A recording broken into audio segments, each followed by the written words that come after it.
They wish to inspire the people to feel pain and mourn the destruction and the exile, and lead them to repent and rectify the evil deeds that caused all the misfortune that had been visited upon the Jewish people from then until this very day. Notice, very carefully written, two purposes. One is to commemorate. But why commemorate? To inspire us to repent so that we can fix what we need to fix so that we can rebuild. It's not just about the past, it's about the future. The present, remembering the past so that we can change the present and bring the future. They instituted a fast on the 10th of Tevet because that is when King Nebuchadnezzar of Babylonia began his siege of Jerusalem. They instituted a fast in Tammuz because the walls of Jerusalem were breached in that month. What month is it now? So the walls of Jerusalem were breached. The ninth, that breach means broken into. If you don't know what breach means, it's to make a break in the wall. There was a siege, and the siege started on the 10th of Tevet, almost a year beforehand. Right? We saw yesterday. Whoever doesn't have their handy-dandy chart of the Jewish holidays and the Jewish year, take a look, and you'll see that over here, the 10th of Tevet, it's all the way. That's month number 10. So, exactly, around January. So they started the siege then, and it went through month 11, 12, 1, 2, 3, 4, till the siege broke through the walls in Tammuz. How many months is that? 10, 11, 12, until month 4. Yeah, about 6. 6.5 months.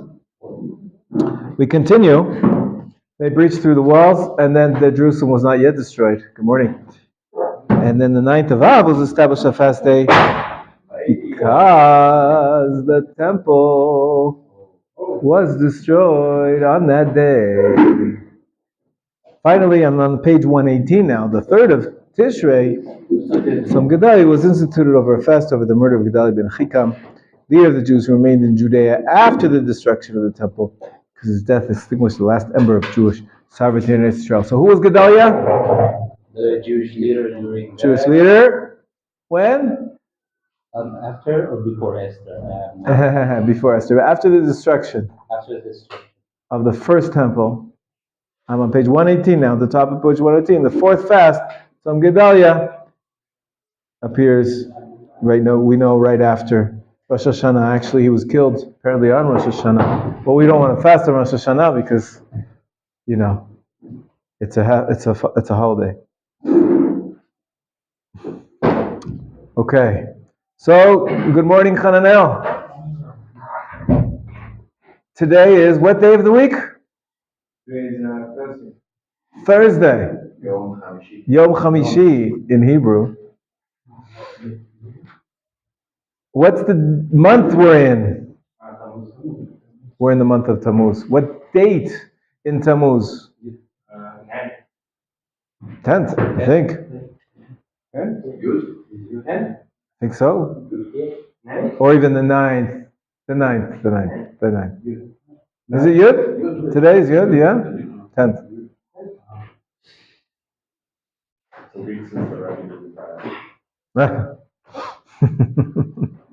Ouch. Okay.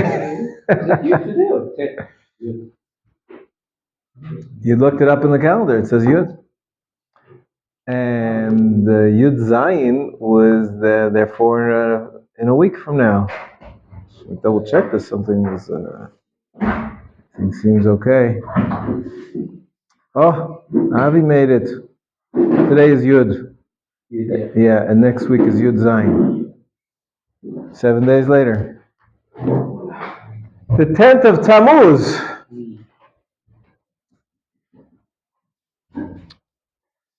Okay. The Jewish people observe these fasts throughout the 70-year Babylonian exile.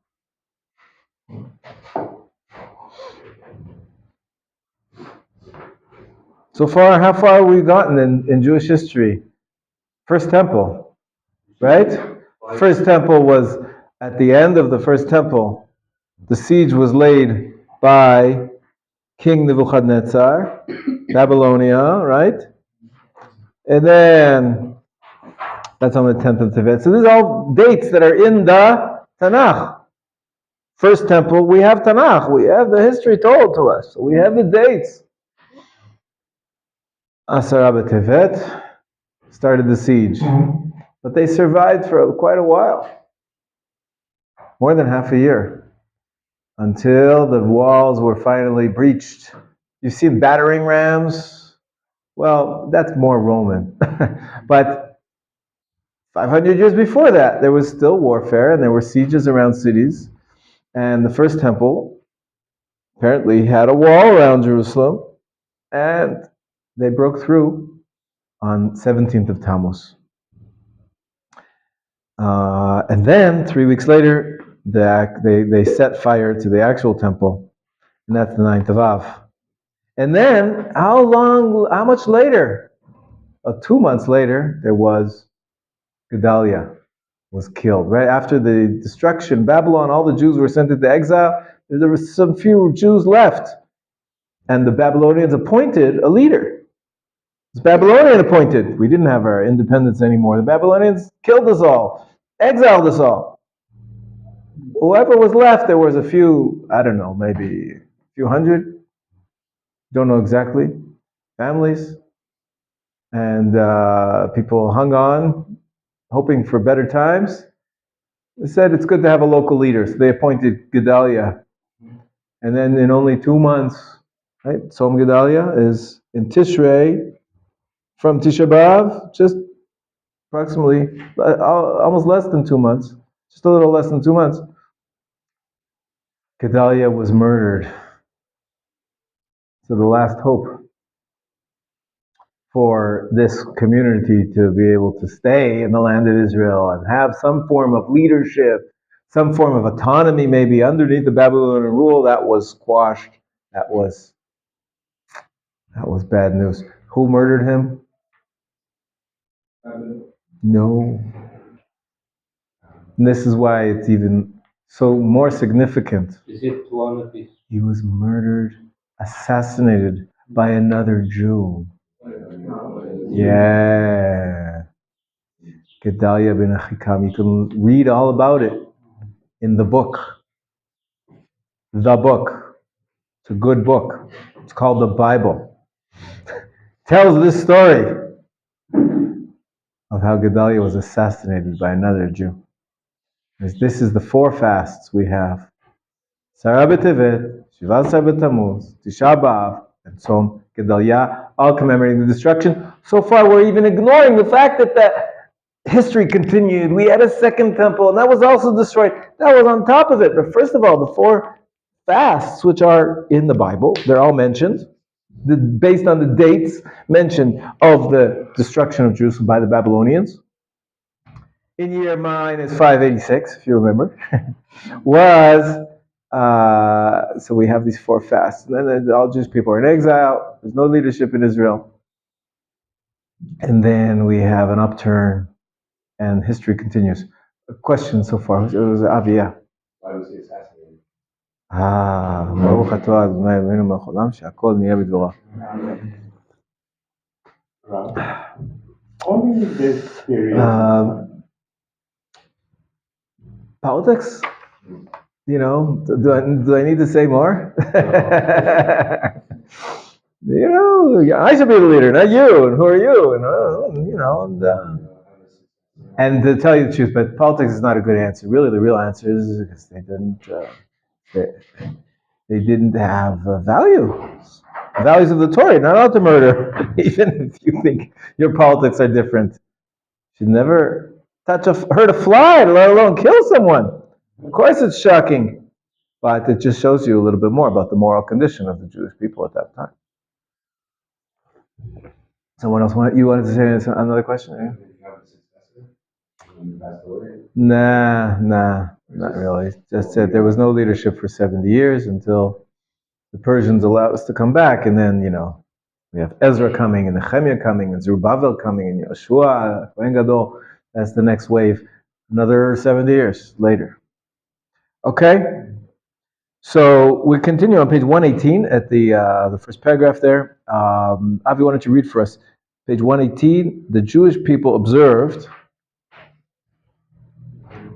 The Jewish people observed these facts throughout the 70-year Babylonian exile, when they were privileged to build the second temple. The question arose, must we continue fasting on these days?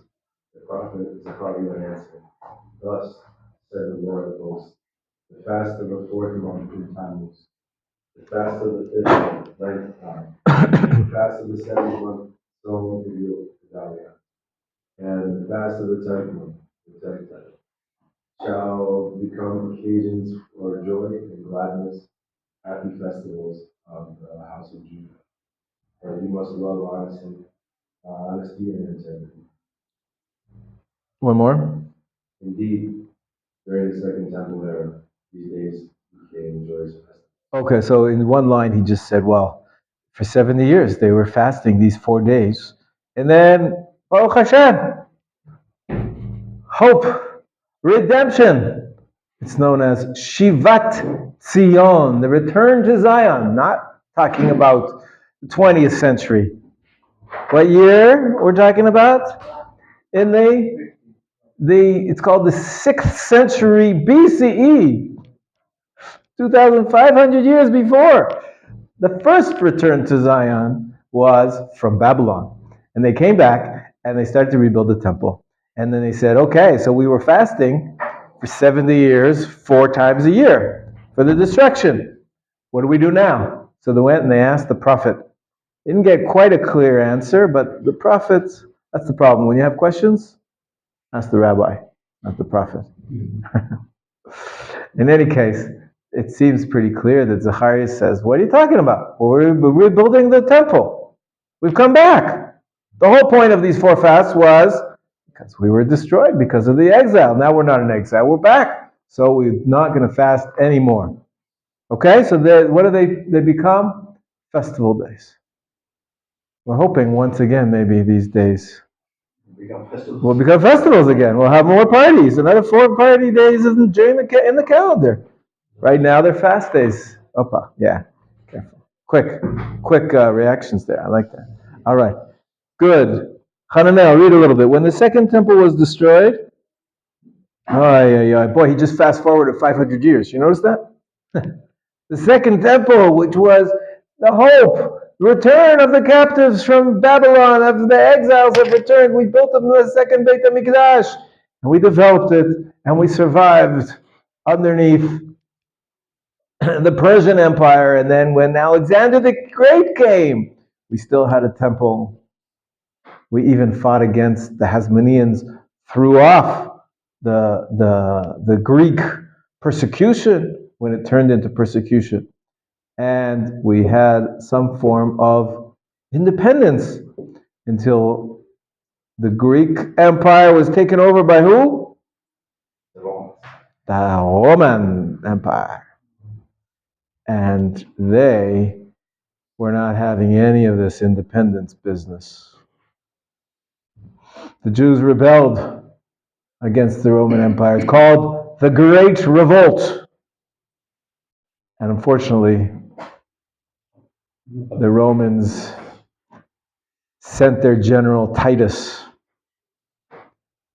and he fought against the rebels in the Galilee and in Jerusalem. Ultimately, the temple was burned This is by Titus. Josephus. That's right. That's right. Great Revolt. That's it. The Great Revolt. Exactly. The period of the Great Revolt. Right? This is already, as we said, 500 years later. We just went through very quickly the Second Temple period for 500 and more. How many years? Well, it's from 516 till 70, 586. Very good. You remember it. 586 years. And then, the Second Temple was destroyed. So now, what should kick in? What should kick in? The fast days. The fast days again. The days which were holidays, once again, turned back into fast days. Okay, Hananel, when the second temple was destroyed, the original enactment, go ahead.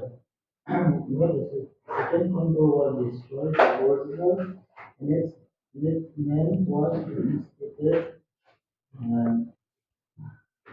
for all 4 fast days. However, the date of the fast in Tammuz commemorating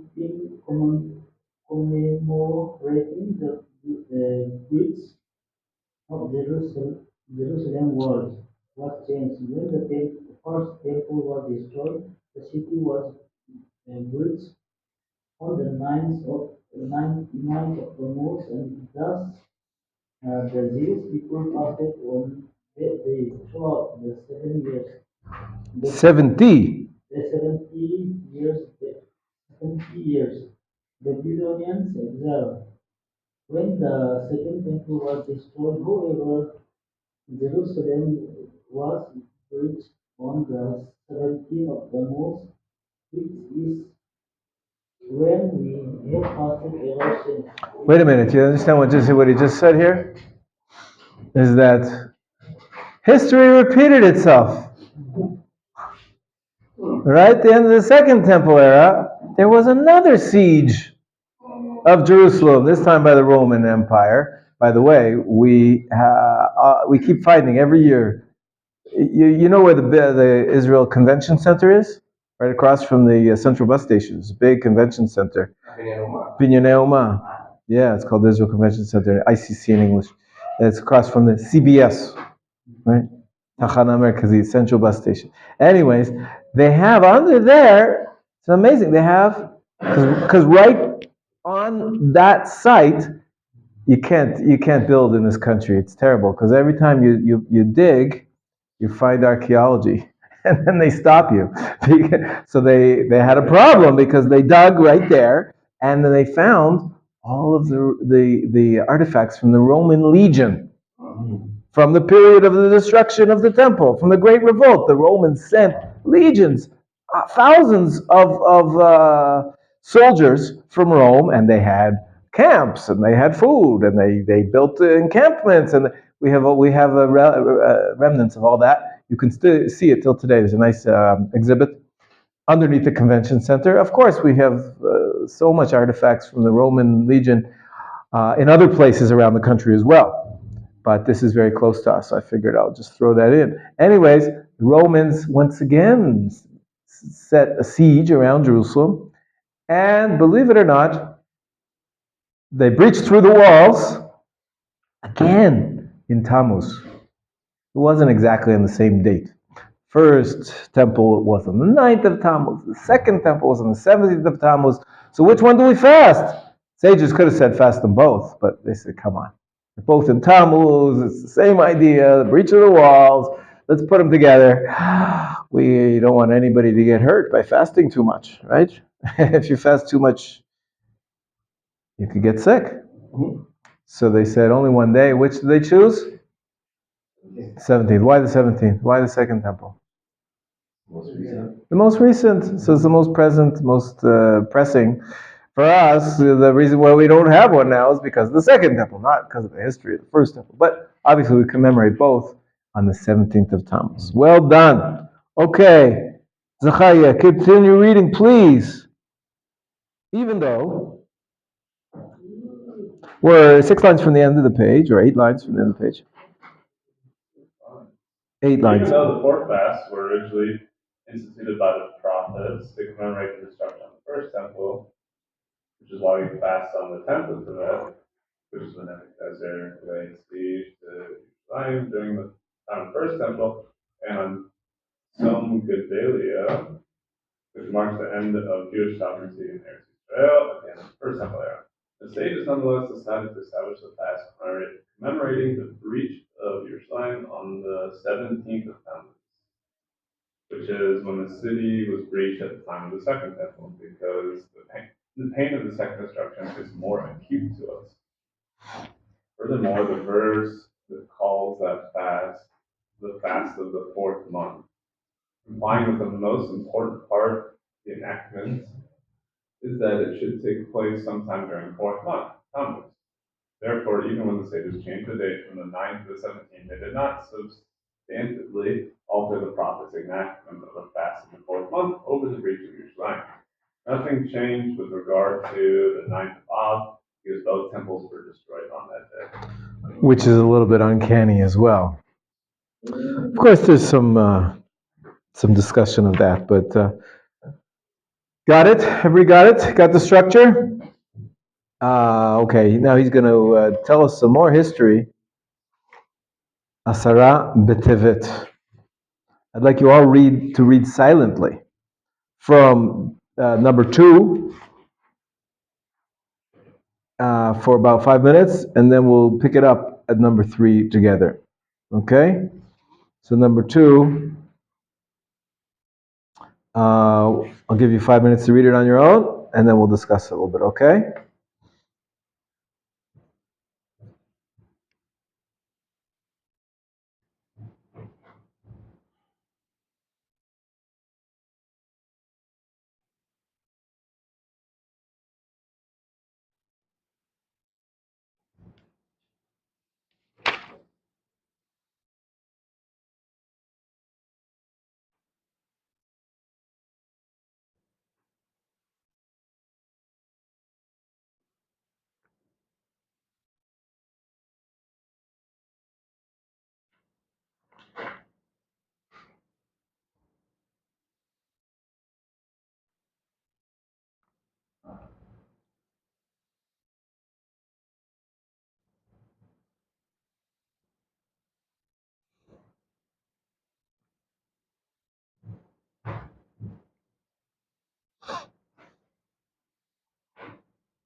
Okay, guys, ready?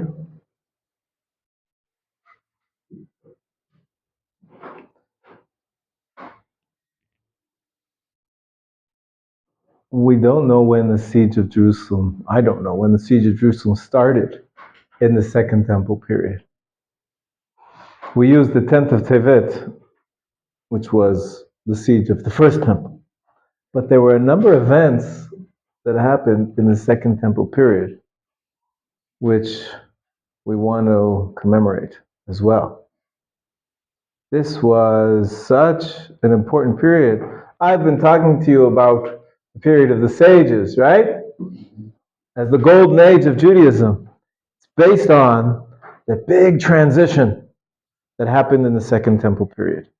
From the age of prophecy, right?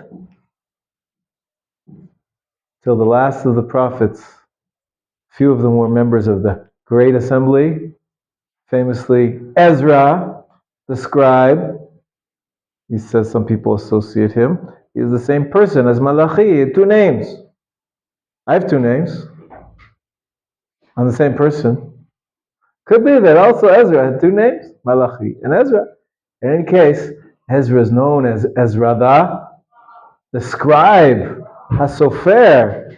This is the beginning of the era of the sages, the scribes, the Torah scholars, because no more prophecy. So it's more what was developed with a lot more of human inspired innovation, as we like to say. And from here starts the next period. So this transitional time, we commemorate on the 10th of Tevet. Ezra died, and we commemorate him. And also the Torah was translated. Torah was translated into Greek. What's the famous translation into Greek called? No. Septuagint. There you go. That's what you meant to say. The Septuagint, because tradition says it was rendered by 70 elders, each put in a separate room, and they were put the task to translate the Torah into Greek. And on the one hand, the result in some ways was a miracle, that they all translated the same way, and they made some changes. They made it PC. They say that the Greek overlords who demanded, it was Egyptian Greeks at the time. They're called Ptolemaic Greeks. We know about the Greeks from the later period when they were the Syrian Greeks. They were really bad. The Ptolemaic Greeks told them, you got to translate the Torah, and they put them in 70 different cubicles. Said and they miraculously came up with the same renditions. One example is, it turns out that it says that the Torah says that one of the animals you're not allowed to eat is an arnevet. Nevet means a rabbit. This happens to be that Greek ruler, his wife's name was Arnevet.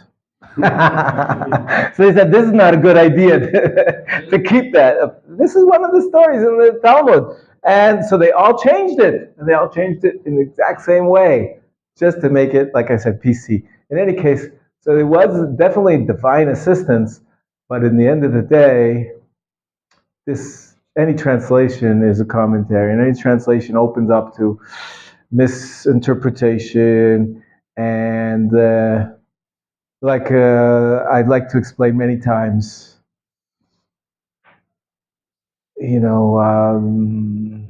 my wife is beautiful, but I don't want her to be exposed to everybody in the world. It's just for me. The Torah is beautiful, but it's ours. It's intimate. It's translated to every language. Everybody's going to be, peeking at her from every angle. I don't want that, right? So the sages wanted to fast. They were said, what a calamity, what a change. There's another translation of the Torah as well. The Samaritans have a version of the Torah, but apparently they're a little bit different. Most of it is the same, but there's quite a few differences between what we call today the Masoretic text. We mentioned it the other day, a couple weeks ago. Masorah, sort of these notations about how to preserve the precision of every letter and every vowel in the Tanakh. We call it the Masoretes. They were a group of scholars later who did that, but they seem to be preserving the original, closest we can get to the original Hebrew text.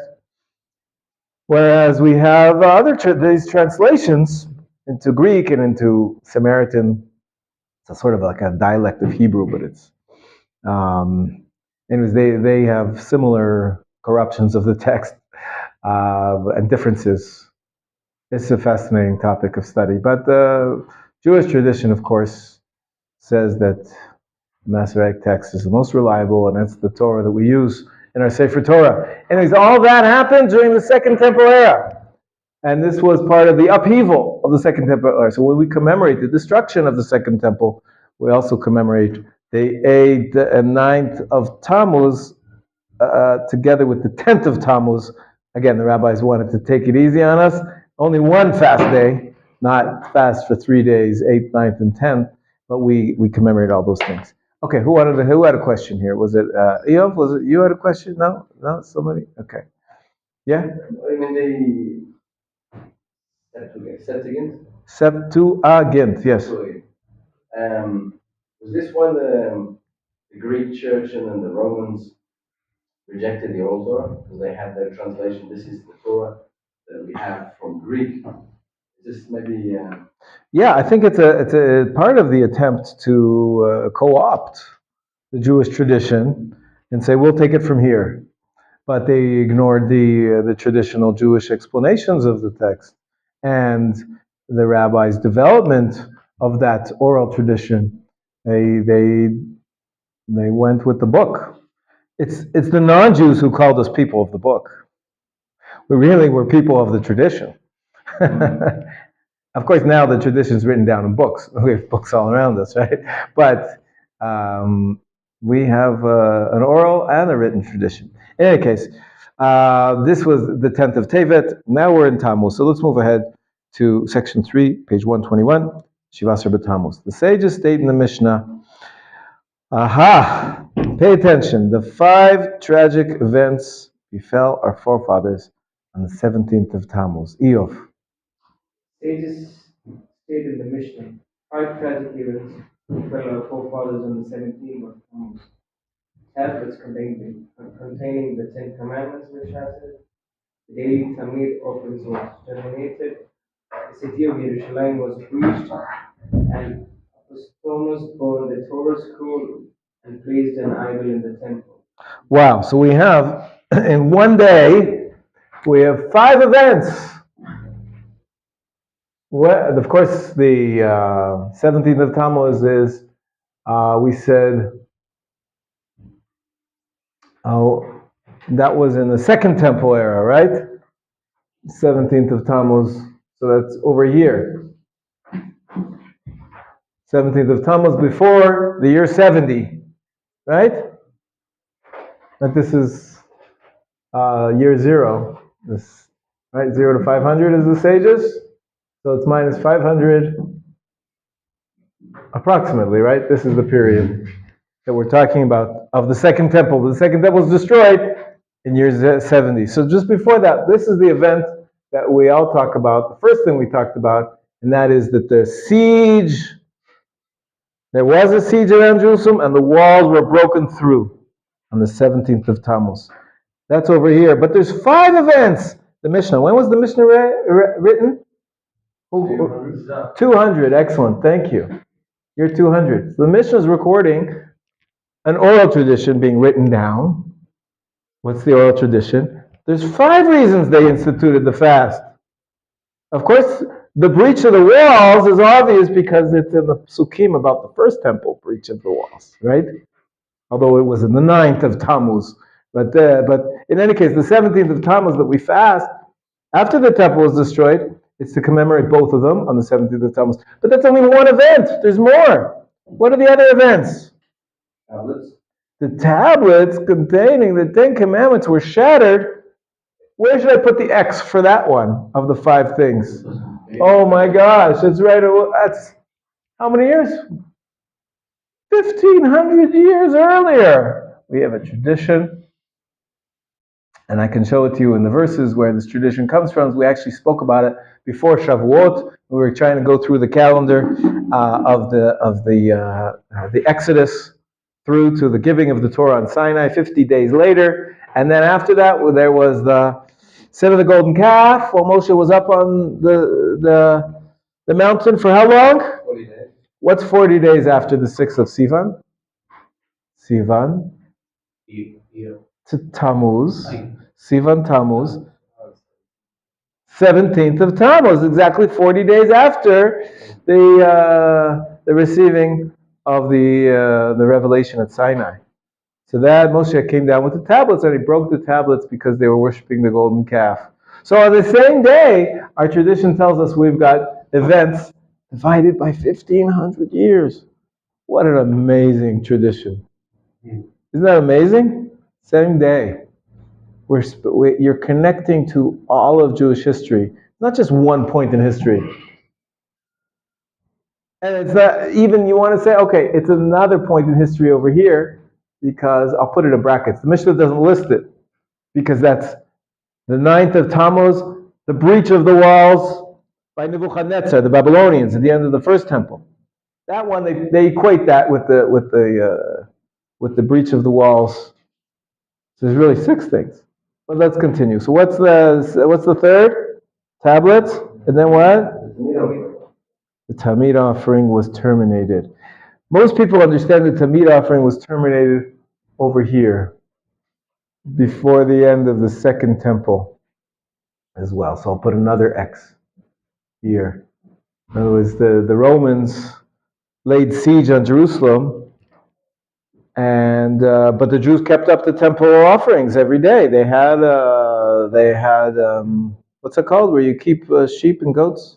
They had a pen. They had some kind of a pen, yeah, where they kept. And every day they took one, because they had to bring a daily sacrifice, or 2 actually, 2 a day.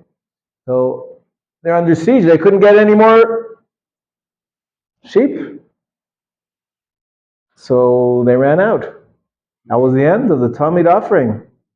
They couldn't leave the city because the Romans would kill them. And that was the end. The beginning of the end.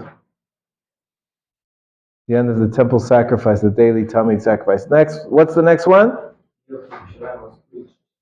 The city of Jerusalem was breached. Go ahead, we have that on the board already. Apostomus. Burned the Torah scroll. I don't know. What is that name? Who was Apostomus? What does the name sound like to you? Greek. Sounds Greek. So it must have been sometime over here, right? Because here we have, it's hard to keep track. But we have the Babylonians. Oh, come on. Babylonians. And they were taken over by the Persians. And they were taken over, not Parisians, Persians. And they were taken over by the Greeks. And then they were taken over by the Rome. So we have in this 500 period, we have 4, and before the Babylonians was the Assyrians. Good. So we have these 5 essentially major world powers. Poor Jews just trying to have a little independence in their tiny country in the middle of this massive war of empires, changing of world politics. So within all that, Apostomus, we don't know too much about him, but it's a Greek name, so that's why I put it over here. He burnt the Torah. I don't know exactly what happened there. Maybe it was a very special Torah scroll. He went into the temple, defiled it. This was a major event. The Torah, maybe he was rooting for the Septuagint against the Masoretic text. I don't know. The Christians, they made as part of their Holy Bible, right? They call it the Old Testament and the New Testament. So for the Old Testament, they took the version of the Septuagint. They didn't take the Jewish version. Nowadays, there's all sorts of different versions, but part of the secularization, perhaps, part of the adopting of Jerusalem by its Greek translation. Anyways, we go ahead. What's the last one? Idol in the temple. Place an idol in the temple. So that's also, I guess, towards the end of the second temple. So I'll put it over here. Was it Nero put his head in the temple? I don't know. The bust of his head? Could be. Yeah, that's again Roman. So we see that most of the events are surrounding the second temple. We include the breaching of the walls of the first temple because that was on the 9th of Tammuz. And we go back to the beginning of Jewish history for right after the Exodus, when Moshe broke the tablets, according to our tradition, on the 17th of Tammuz. Got that? This is the Mishnah. Okay, Yosef, you read for us. The first event, page 121, it's the third paragraph. The first event was the tablets were broken. After the revelation at Mount Sinai, when the people of Israel accepted the Torah, Moshe remained atop the mountain for 4 days and 40 nights, where he learned Torah directly from Hashem. When he descended the mountain carrying the tablets of the covenant, which were engraved with the Ten Commandments, he saw that the golden calf had been fashioned, and some of the people were straying after it. He immediately became physically weak and broke the tablets. Thus, not only were the tablets broken on the 17th of Tammuz, but the sin of the golden calf occurred on that day as well. The second event was that the Tamid offering was terminated. The Tamid was the most important offering brought in the temple. Its importance stems from its consistency. They would bring the Tamid offering twice a day, every day, once in the morning and once in the afternoon. Even during the first Roman siege of Jerusalem, the Romans supplied the Jews with lambs to be used for the Tamid offering. This continued until the 16th of Tammuz. 17th of Tammuz was the first day on which the offering was not brought. The third event is that Jerusalem's wall were breached. The fourth event is that Apostomus, a Roman officer, burned the Torah's wall. The fifth event is that He calls it a Roman officer, even though the name sounds very Greek. We don't know who he was really. Greek legions in Roman Empire. I see. Okay. The Eastern Roman Empire was Greek. Okay. Got it. The fifth event is that an idol was placed in the Holy Temple. Some say that this event took place in the First Temple era and was perpetrated by the king Menachem. Others say that it took place in the Second Temple era, and that the perpetrator was the wicked apostle. However, the event that ultimately prompted the establishment of the fast day was the breach of Jerusalem's wall. The Romans besieged the city for 3 years, yet they were unable to conquer it. Finally, because of baseless hatred and infighting among the Jews, the city's defenders grew weak, and Romans prevailed. On 17th of Tammuz, they succeeded in breaking through the wall of Jerusalem and penetrating inward. Practically speaking, once the city was breached, the campaign was lost. Battles continued to rage in Jerusalem for another 3 weeks. But in the end, the Romans conquered the Temple Mount and burned down the second temple on the 9th, thus beginning the long period of our exile. Wow. So right there, what I was describing is that the Jews had an entire life. They had the pans filled with enough sheep for the temple sacrifices. For 3 years, this siege was going on. Until finally it was breached on the 17th of Tammuz, which was the beginning of the end. There's a movie, we talked about it. You remember, Stephen, last year. What was the movie called? The animated movie? Yeah, animated. It's recent. It was made the last year. Yeah, that's right. You can get it on YouTube. It's about this period of the Roman siege and the great revolt of the Jews against the Romans and how their infighting actually, in the end, brought upon the end of the... It's good to see the movie at some point. What's it called? I think you said before that. I did. Maybe it's still there. Yeah, a year ago. She's still... Yeah, he's one of the voices. It's an animated movie. It won awards. It's a pretty impressive thing. Of course, it's one depiction. It's not I wouldn't call it the Holy Grail. It's not the necessarily the only historic explanation, but it brings it to life, or at least to animation. So the infighting was so bad. Yes. That one group of Jews burned all the food. That's right. Of themselves, of the Jews, right? The Jews that were in siege, they all they were fighting each other, and that was the It's a good message for us. We should stop fighting each other. The enemies are worse. I know it's hard to believe. Worse than my mother-in-law? What? No, just joking. Worse than that leftist or that right-wing extremist? The guy that It's very hard for us to hold ourselves back, but we have to. We don't want the chas v'chalila bring another destruction upon ourselves. Anyways, we'll talk about that more. You found it? Yeah, that's it. Agadat HaChorban, exactly. Agadat HaChorban. It's called the legend of the destruction. You could send the link once again in the group for those who just joined. All right. By the way, these are the sages, right? The sages, they oftentimes refer back to the prophecies of Daniel. They give all sorts of interpretations, even to the verses in the Torah. They interpret and they say that there was 4 empires. The 4 empires, as far as they're concerned, were 1, 2, 3, 4.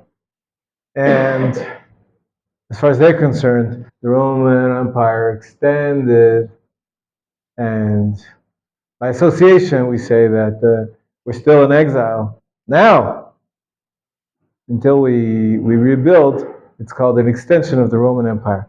And the Rome is associated with Esav. These are the 4 empires, the classic 4 empires that the sages spoke about: Rome, Greek, Persians, and the Babylonians. The Assyrians didn't conquer Jerusalem. They conquered. That's right. That's a good explanation. That's right. The Assyrians did not conquer Jerusalem. Okay, let's continue. Yosef, you're reading. Go ahead. If we look closely. If we look closely at the matter, we will see that there is an interconnection between the 5 tragedies that occurred on the 17th of Tammuz.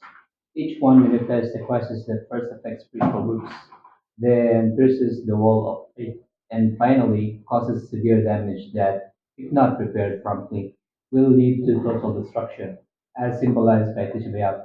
The sin of the golden calf was not outright heresy. The people still believed in Hashem as the creator of the road, but they believed that the calf had certain powers as well. Once they began with their strange forms of worship, however, they no longer had the fortitude to resist the bad report later brought by the spies, and they rebelled against Hashem and his servant Moshe. Thus, they violated the purpose for which the nation of Israel was created, the revelation of the divine presence in this world, in the very land that was dedicated to this purpose, and its tribe. The same is true of the termination of the Tamid offering, the placement of an idol in the temple, and the burning of the Torah. None of these events alone entailed complete destruction, but they represented fundamental spiritual damage that, if left unrepaired, will grow worse and worse, leading eventually to total destruction. This shows you the genius of the sages who said, we are going to make a fast day on the 17th of Tammuz. Wait, 3 weeks later, we're commemorating the destruction on Tisha B'Av. Wouldn't that be enough? Sages said, it's too late if you only focus on the destruction. You have to focus on the seeds of the destruction. What's going to lead to the next stage? Think about the spiritual degradation, which, if we don't catch it in time, is going to lead to the destruction. So you have to not only just look at the surface of the matter, physical, materialistic. Oh, the temple was destroyed on the 9th of Av. What's the 17th of Tammuz important? Okay, they broke through some walls. No, you're missing the entire point. We have to look at the history. We have to see the background. We have to understand why this tragedy befell us, so that we can really correct ourselves, and fix what the Jewish people have to do. And it starts with the golden calf, spiritual roots, continues with the service. What do we have to do all these rituals and all these laws? Yisrael, what do we need all these mitzvot for? What's a mitzvot? Avi. Okay, I'm not going to worship the golden calf. But that translates into, thank you, into one thing leads to the next. The spiritual decline that starts off with a little bit of a wrong theology of the golden calf, and then eventually stopping the practice, the daily sacrifice. We pray every day, 3 times a day, to try to rectify the fact that the daily tamid stopped. We don't have actual animals that we sacrifice, but we pray 3 times a day. 2 are actual parallels to the actual sacrifice, and the third time was to commemorate the burning of the limbs on the altar, which happened at night. The third prayer of the day, Mariv, is of a lesser stature, but the primary 2 prayers are Shachrit and Mincha because of the Tamid sacrifice. So we fast next week, a week today. Do we have class on the fast day? Getting tired and hot just thinking about it. But we do. We do. Like the Tamid sacrifice was destroyed, we have to be consistent every single day. There's no afternoon classes on fast days. But on the minor fast days, we have, not on the 25-hour one, not the Tisha B'Av. We have other rituals. We'll talk about that in a minute. But on the fast days, which are called minor fast days, we do have the morning classes. From sunrise to sunset. Correct. Approximately. We'll get the details later. Yeah. Okay. So we have to be aware of the spiritual causes of the destruction that lead eventually to the total destruction. We got to fix the spiritual damage. I fixed yesterday, day before yesterday, we had a workman come in. We had a door which is broken. Our screen door, not the screen door, the glass door that goes out to our porch. It was very hard to open and shut because the wheels underneath it got ruined. It's been 10 years, whatever, they got ruined. So we left it. Finally, we said, all right. We called in, I found the right workman who does this. He did it in one day. He said to me, if you would have left it any longer, your entire door would have been broken. Sometimes you got to repair the minor damage so it doesn't get worse. Catch it in time. Don't only wait until everything breaks down. Baruch Hashem. Anyways, you're all invited over to my house and we'll open that door and I'll show you exactly what I mean. It's a breeze now. It just rolls like it should. We're trying to fix the Beit HaMikdash. Fix our house up. Okay? Ready for the next? Tisha B'Av. Here too the Mishnah states. You think it's just one event? 5 events. Now wait, I'm going to use a different color. The 5 events of Tisha B'Av. We have 5 here. When did they happen? Well, one of them, of course, is just after the destruction of the temple. We know that. The temple is destroyed. Let's read it inside, and then we'll put it on our chart. Okay? Do you want a hat? Gloves? It's okay. Whatever, whatever makes you comfortable. It's, we'll find the right balance. B'ezrat Hashem soon. Okay, the sages state in the Mishnah. Who's going to read for us? Stephen, go for it. Page 123, number 4. The sages state in the Mishnah, 5 tragic events befell on our forefathers on the night of Av. It was decreed that our ancestors would not enter Eretz Israel. First and the second temple were destroyed. Beta was captured, and the city of Jerusalem was plowed up.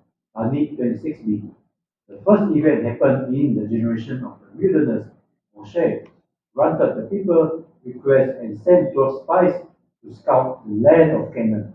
on their return, and then landed the land and took the heart out of the people. They were read 1 verse 28.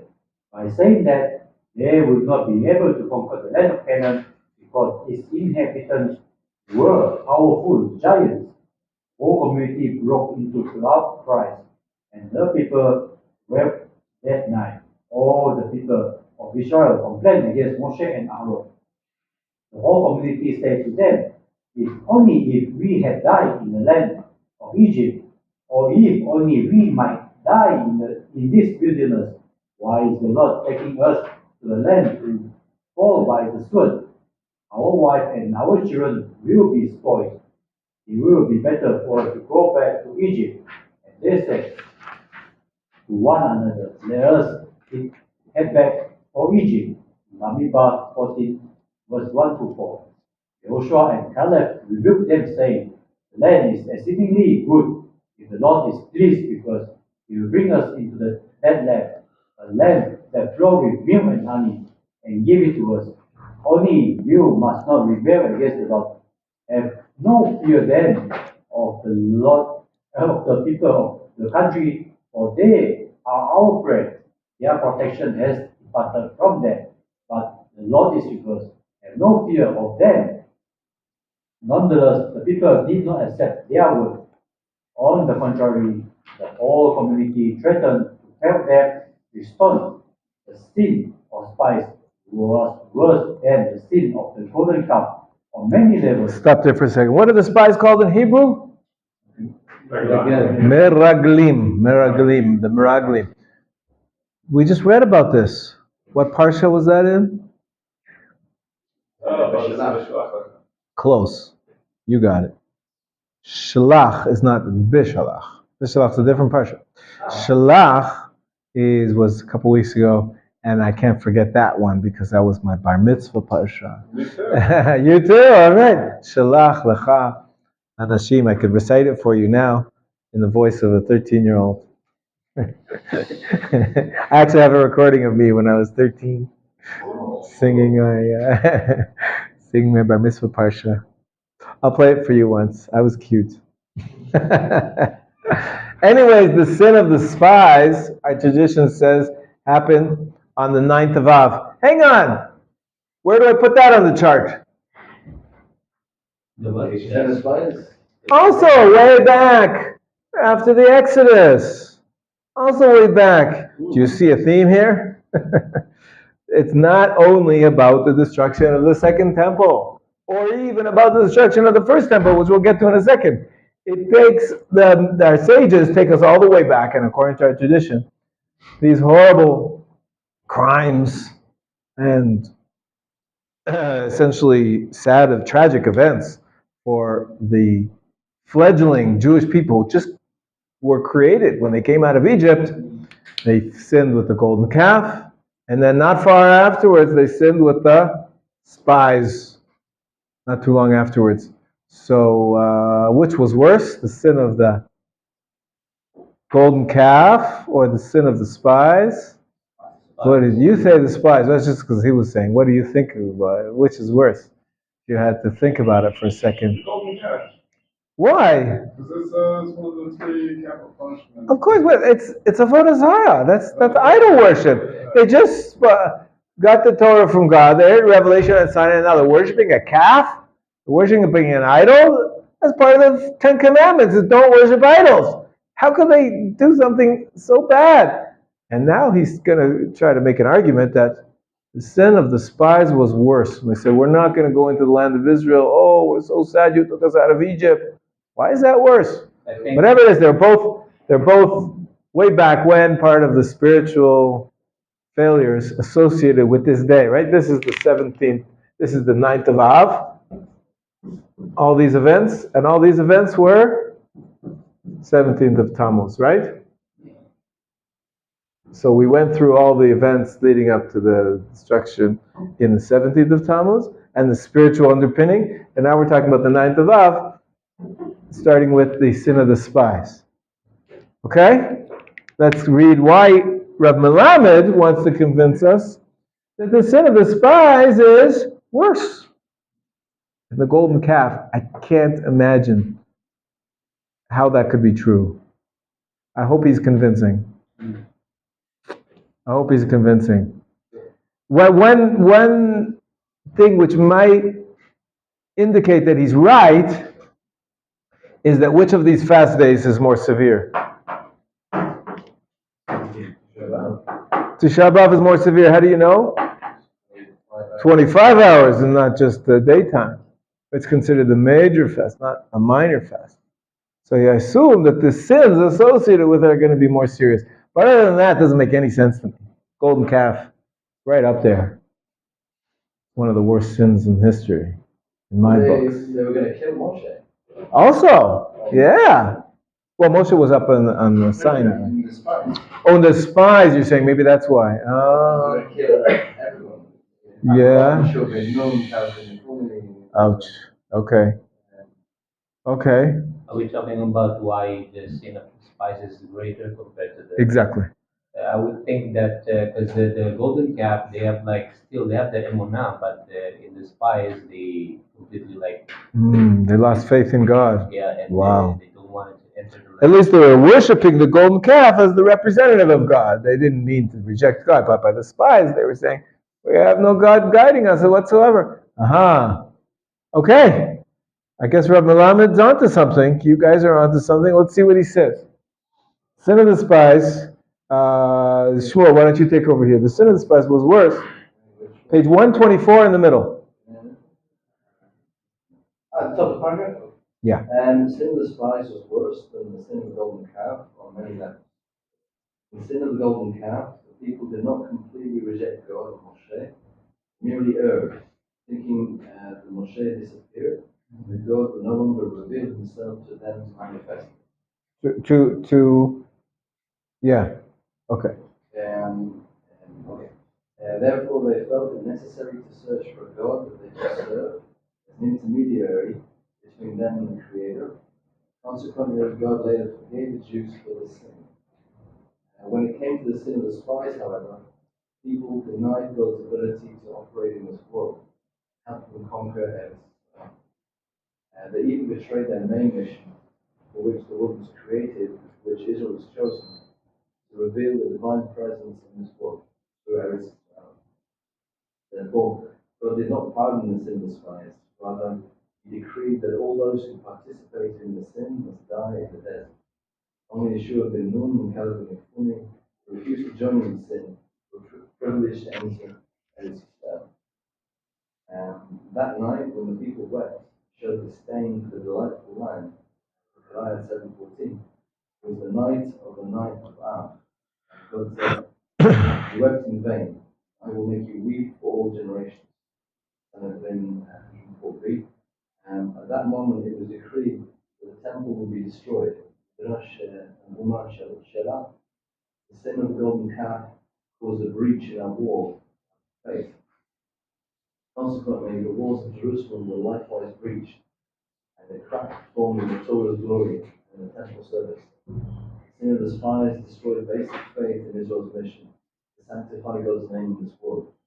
And all of the hardships that stem from it indicate the nullification and destruction of our ability to reveal holiness in Eretz Israel on a permanent basis. First, it was decreed on the 9th of Av that the generation of the wilderness would not enter Eretz Israel. And since we did not subsequently rectify the sin of the spies, our temples were destroyed.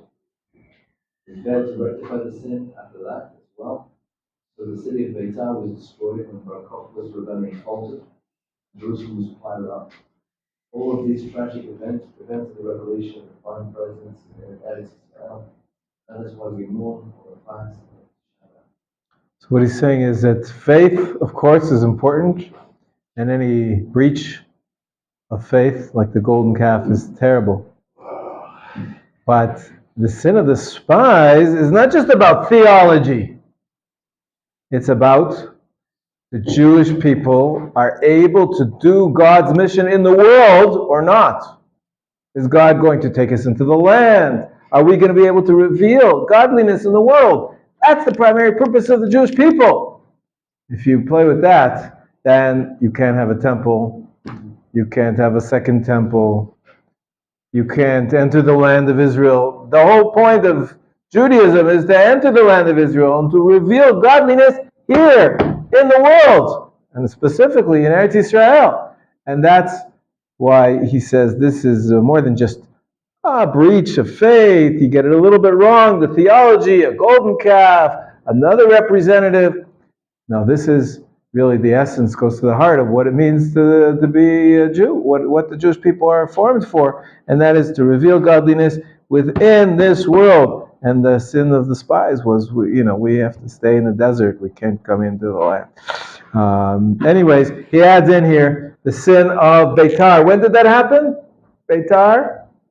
Bar Kokhba was revolt a little bit after.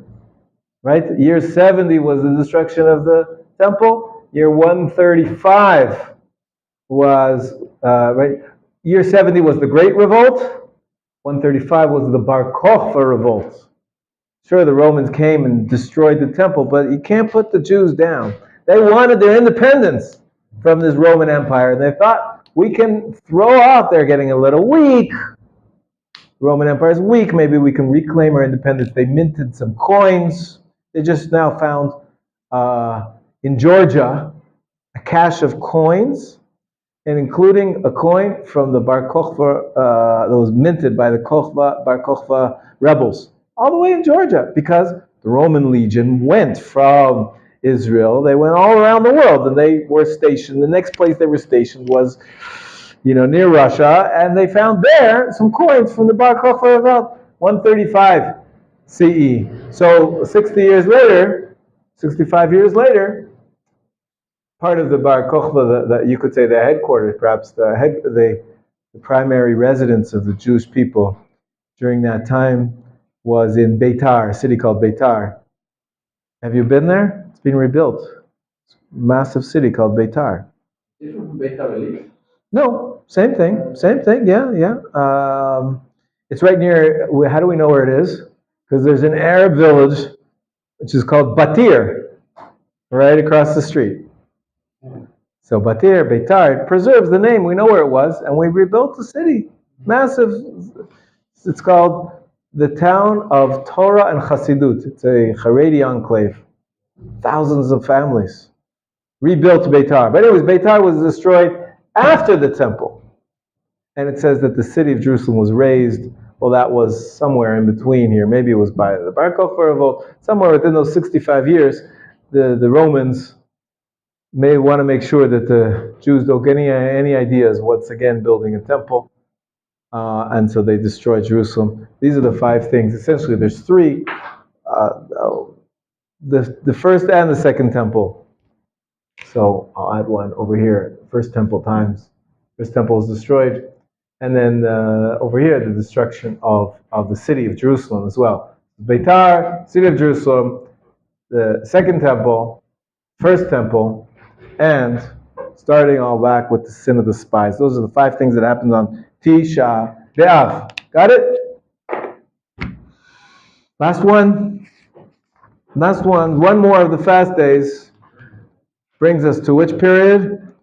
The first temple period. All right? Tzom Gedalia. Okay, Avi, you read for us. On the 3rd of Tishrei, Gedalia Ben is like son of. then Ahikam was killed after the first temple was destroyed, and most of the Jewish people were exiled to Babylonia. King of Babylonia appointed Gedalia, the Ben Ahikam, to govern the Jews who remained in Judea. Jewish people as a whole organized this surviving remnant by reestablishing themselves in Eretz Israel.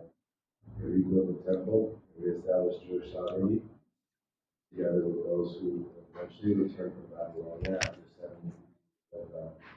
Indeed, for some time, it seems that the meager population that remained in the land was recovering from the temple's destruction and beginning to cultivate fields and vineyards.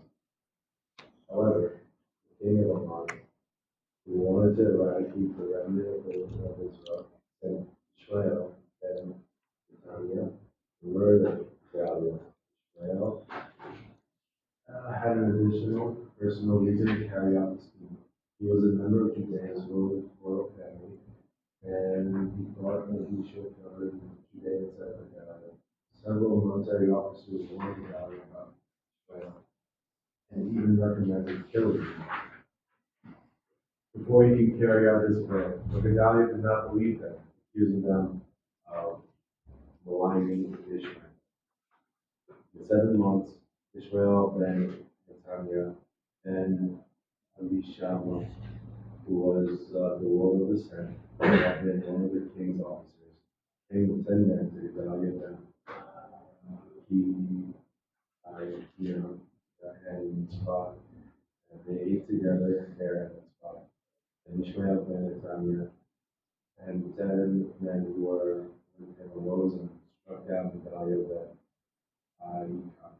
and from with the sword and killed him, along with all the Judeans who were with him, and the Chaldeans who were there.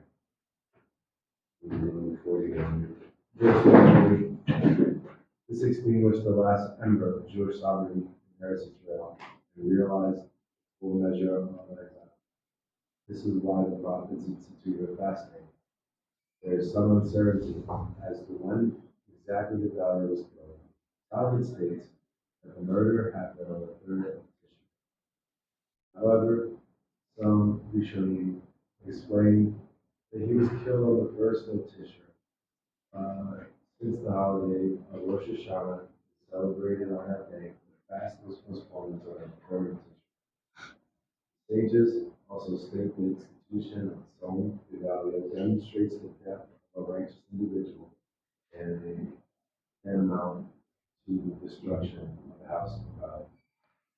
And I tell you that the Tzom Gedalia, the fact that we could make a fast day on this day, tells you how dangerous it is to have assassination, danger of political violence, how dangerous it is to the hopes of the Jewish people. Okay, Eov, please turn around and grab some blank pieces of paper for everybody. I want everybody to close your books and close your notes.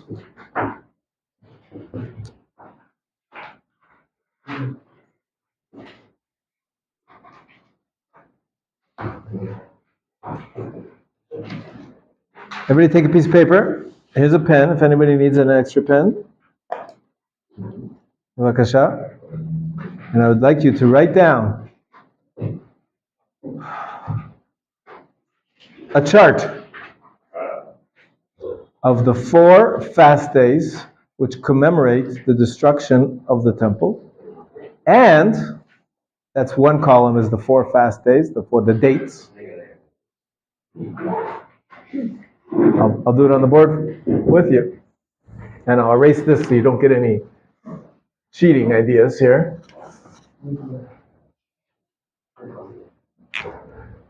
The 4 fast days. And then 1, 2, 3, 4. What are their dates? And then over here, for each one, I want you to write in the events that they commemorate. See what you can remember for all 4 of the fast days.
Benjamin, think about the first one. Which one is coming up? What's the name of the month we're in?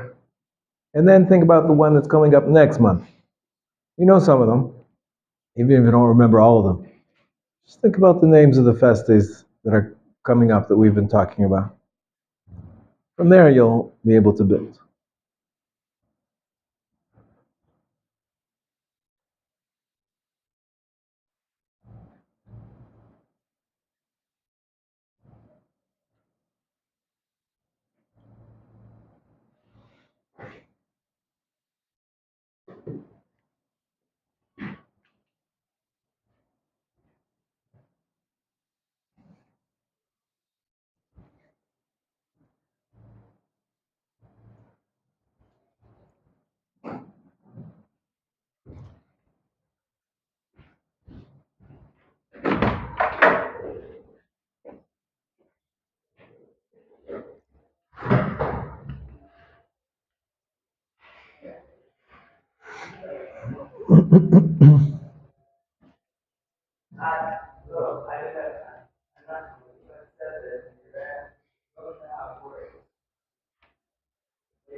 God.